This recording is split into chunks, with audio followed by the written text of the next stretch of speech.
So I'm sharing today about Shabbos. Shabbos is the seventh day of the week. It's one of the 10 commandments for the Jewish people, and we center a lot of our time around Shabbos. I want to share different things I learned on the way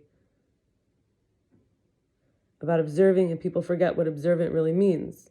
So that's what Shabbos is about. The Arizal in the Emanations of Evil says there's 10, not 9 and not 11. And 11 is not a good number especially. And Das is central column, it's 11th. It brings in 7 chakras to 18 instead of 11. So there's 7, like the crown, the third eye or the inner eye, where we speak from, our heart, and then the solar plexus, the navel, and the root. And 11 is Pluto. It's creative and destructive. When we think of the snake, the Torah, Tara, Israel. So the snake is like Nachash. That's how you say snake in Hebrew.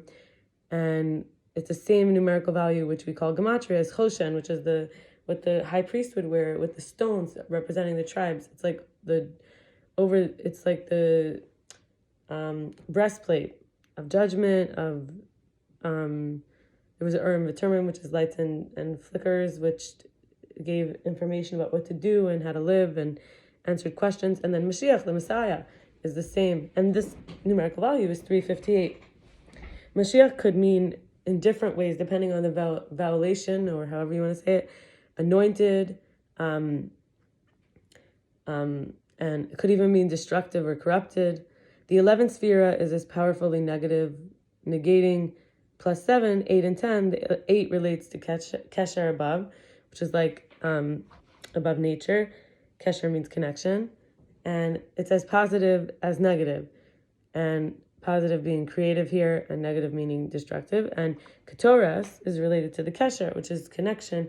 Ketoras was the incense, which had 10 spices. Chaya is the life soul. It's a surround. It requires us to be conceptualizing as from the inside the container of God rather than getting trapped in any one vessel, even though Shabbos is obviously also about sitting, hallowing, seizing meaning stopping, Ceasing. Shabbos is, I'm speaking about the root word, shin be'esaf, sitting, shiviti, placing, being empty, learning about the grooves of the innermost edges. Think of Halloween. Halloween is supposed to be lahavdil, like totally separation, as we say in Hebrew. For them, once a year, like the people, like the Indian power, and how how the Indian power god name of destruction is Shiva. And in Judaism, Shiva means sitting, right? And Halloween means like to hollow it out, hallow it. And in Judaism, it's connected to these things as well. You know, seizing is a vow. Shiva is like death. And people, not death, but like it's related to destruction, to ending. And here it's like we sit Shiva for someone in Judaism after they die. And we stop doing something when we take a vow. So it is all connected. People want to know what's behind the curtain. It consumes. The creativity has its own demons to look and be looked through, to be looked at. And not to say that 8 is higher than Shabbos, but that it can't be hallowed because it's not a vessel with the quality to be a favorite day. It's not a container of light like the day holds the sunshine even when it's cloudy, like a cup. While 8 is infinity, it's the womb, it's the light multiplying, life chain going on and on like Zara, which is a descendant of womb. Think about, for example, you plant a seed, it grows a tree, which gives off an acorn or a pine cone or a nut. And then it grows again and then again and then again. And a woman has a child, and then that child has a child, and that child has a child. So it's like the leftovers, the derivative of the powers referred to like El, Avodah Zarah. It's not the power source. It's inefficient to do the work that doesn't tap into the highest output. Or the nexus, as a lot of Jewish women call it. They have even a community called Nexus. So where light meets vessel is the highest original light meets original vessel. And to be a host, really, like basically eternally bonded with the origin of host is to be hosting only the original, and never the shadow or inverse. According to Kabbalah, Keter, the crown or the highest light, gives, and through 10 filters, apertures, or as we call them sefirot, like adjusting portals, reaches malchut, which is not quite the lowest level, but the 10th of the sefirot. It's considered feminine. It's considered the one that receives from all the others, and it accepts, which then reveals itself as a Keter. So it's like it's a zero that takes everything in, or they say Aleph to Taf, Alpha to Omega, or however you heard it, A to Z. It's like the one that accepts everything that came before it, and then it offers everything to the new world. It makes a new world. It reveals itself as a Keter. It gives its accepting malchut. You see how it's continuing, right? 10 filters later, subsequently, which then goes on to be a Keter, and this continues. Every Keter was a malchut at some point prior, then became its own beacon, forever based on a light exposure of its previous Keter giver, such that what it accepted is what it has to give.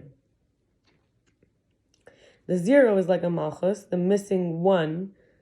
It's like missing oneness, the one in it, the one, and the Keter. So the Keter, it can take the Keter, which is one.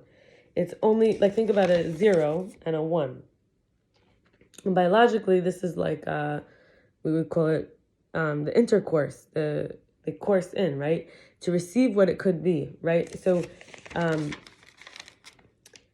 the malchus is only able to receive what it could, and then the one it makes is different than the one of another zero, and that's how they're really matched up. So this zero accepts perfectly this one. The one was a zero. Zero is absence of, like a Shabbas, like a vow. One has both the existent and non-existent property living in it at all times. For something not to exist means it could exist and isn't existing. So the process of isn'ting, it isn'ting now. Like it could and isn't. Otherwise we wouldn't even be able to talk about it. That's why woman relates to receiver and man as penetrator. The signal of the zero in potential is what its one would be if it was and wasn't isn'ting.